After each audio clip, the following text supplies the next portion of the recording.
Credit scores. Credit card score is very, very important. We don't do stuff. Okay. I hate doing taxes. Oh, me neither. Yeah. Hi everyone, Mayuです. Welcome back to my channel. And today I'm joined with Saki. Yay. Hello. So I visited you in New York. Yes. And I'm visiting you in Japan. Thank you. Yes. It's been 4 years since the last time you were here. Yes. Which is crazy. Insane. Yeah. So today I want to ask you what it's like to work abroad. Work abroad. Yeah. Yeah. Because I've never worked abroad. I've worked with people abroad, but not abroad, you know. Right. I'm here in Japan and I've emailed people who live abroad, but and it would be interesting to hear your experiences working abroad. Great. Hello. So you graduated from grad school. Grad school back in 2022. How did you get started? Working? Yeah. So actually I was already working when I was in grad school. Okay. So that really helped to transition. Was it like a For the part-time or internship? Or? It's really hard to say because we as a freelance artist or self-employed would be probably the better word. Okay. Especially as a theater artist, it's not like baito in Japan. Like for example, I used to work at Starbucks in Japan, and that was a shifto だったけど, but for us, it's more like 4 weeks of intense production. Yes. Yes. So my work schedule would be, I don't know, like sometimes 10 to 6, but sometimes 12 to 12, sometimes like 8 to 12. 12 to 12? Yeah, 12 to 12.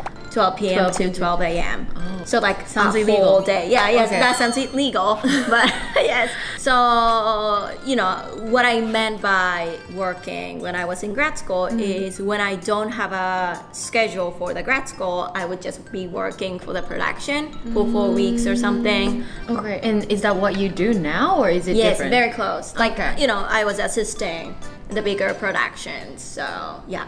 When you were in grad school? When I was and in now grad you school. you are directing. I do direct some things, and I sometimes work as an associate or assistant director. Okay. Yeah. And then, as a Japanese person, was it difficult to start working, or was it like just Very. get a social security card?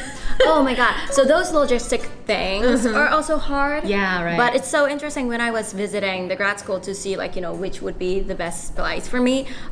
So there's one Uber driver who was also an immigrant, and then he basically told me that get a social security card as soon as possible, and then also get a credit card as soon as possible. And I somehow took it very seriously, so I planned it so well. So I did CPT, which is like during the grad school, you can work and earn some money within that, that industry. Okay.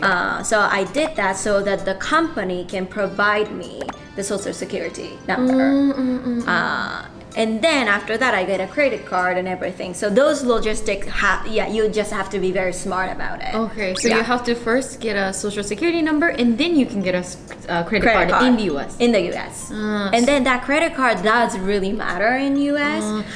Credit scores. Credit card score is very, very important. Like even though you don't have a lot of income, if you have a very good credit card score, you can rent a place, you can own a car, you can That's what I heard on the internet. Because when someone from the US or something came here, they were really surprised that credit scores don't matter. Yeah. Like without credit scores, you can rent a house, you can start working. Yeah. If you have an address, then I feel like that's like the most important thing. Exactly. Yeah. But I just remembered I actually worked when I was in Middlebury. Oh, great. Yeah. So that's probably CPT or something, right? No? CPT, I don't know what it Maybe, I don't know. But so it was very hard because I started working as a dance teacher actually for kids. Yeah. And I just thought maybe they could just hand me the money. Yeah. 現金でお願いします right? But then I had to go to Washington D.C. to get a social security number. Oh my god, that sounds terrible. Yeah, from Vermont to Washington D.C. it's like far. a 2-hour flight, Yeah. or like I had to fly. And yeah, when I was visiting someone in Washington D.C., Wow. I was like, okay, excuse me, I need to do this. Right, So, you don't have to do that anymore, especially after the pandemic. Everything got to be online. You have to get an appointment, but that's it. And then sometimes Good. it's really hard to get an appointment. Yeah. But yeah. I see. Yeah, So you have do to that. have the number and also the credit card. Yeah. And then after that, I get a 1 year called OPT, which is a year extension of student visa where you can work again within that industry. So I did that and then I applied for a nurse visa, O1 visa, and then I got it last year. Okay. Yeah. So now you work with that visa. Exactly. So if you want to like work at a different company, you also have to apply for another visa? Yes. Or you cannot? I think so. I think, if you want to work for a company, I think the company would probably provide a visa or something. Okay, but, I'm self-employed, so that's a little different. But, like people who work for a company cannot work outside of the company, of course. So they don't have a, freedom as well. Yeah, they have a very limited work environment too. I see. And you've never worked in Japan, right? Yeah, no. So it might be hard to compare, but what is something that you struggled as you work with foreign people or as you work for a foreign company? Yeah, that's a great question. Well, I don't work for a specific company, so that might be different. But I think the hardest thing would be, especially as an artist, to find a job. That's probably the hardest, especially because of the language limitation, language barrier, cultural differences. Yeah. So those are the things that people probably are usually struggle with. Did you have to prove that you speak English? Not really, but you can tell like through the interview. Yeah. I think interview is very important. I mean, I think for any kind of occasion. Did you practice for interviews? No, but also, when I say I have an interview, I usually, be interviewed for a specific project. So I, do a lot of research about the specific project or a company, theater company, so that I have something to like share. Yeah. When I email people from other countries, I get frustrated because they don't reply as fast as Japanese people do, and sometimes they're not as polite as I expect them to be. How do you deal with that? I know what you mean. I know what you mean. Like, it's just we don't do stuff. Okay. we as Americans. Yes, so I think that's part of the culture. And you're used to it? Yeah. I think so. I guess because you've never really experienced working for, like Japanese companies. Exactly. Some people are very strict with the dues and everything. But I would say, I think American would say, at least you get a reply. Oh. Know what I mean? So I think that's how they think. Yeah, that's really the least. Yeah, that's at least they reply. That means that they care.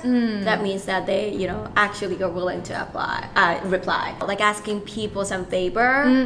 It's really hard for me as a Japanese. But also people would say, you just ask, and then if they really don't want to do it, they would just say no, and then that's it. So yeah, that's a good part of that culture, because like in Japan, it's like, oh, we would consider that, and then they wouldn't do it. Exactly. So yeah, good side and bad side. Absolutely. I see. Maybe your industry is different because like everyone's working for the same production and everyone shares the specific goal. Yeah.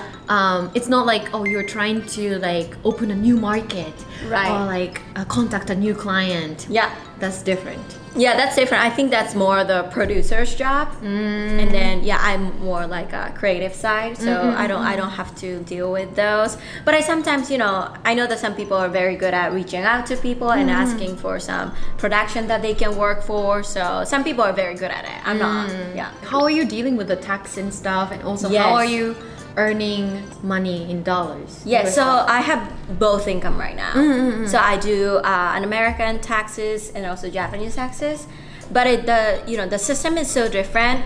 In Japan, I think the company would do all the tax refund things. Yes. But in America, everybody has to do Right. it. So I kind of am trained in a way. But there's so many apps that which can assist us to do the tax tax form and everything. So that is complicated, but you just have to be very, very organized. Do you need to pay for these apps or? Yes, I have to. But so that's kind of like 会計アプリ in Japan, right? So, yeah. But also, I usually get some refund かな、タックスでは. So, in America. Yeah. I see. I also have American friends who complain about, paying taxes and have to like filing taxes. Filing taxes, yeah, that's a big, huge part of it. Yeah, but they've been doing it since like they graduate, or since they start working. So like even for part-time jobs, right? Exactly, yeah. If they start working in high school, so they're really used to it when they, start actually working full-time. Yeah. Okay. Oh, that's definitely a part of working in the US. Yeah. So that's kind of like being a freelancer or like a business owner in Japan. In Japan, right? Yeah. But everybody would do that in America. Which taxes are higher? Definitely New York. So the complicated thing is, America has states, so many states.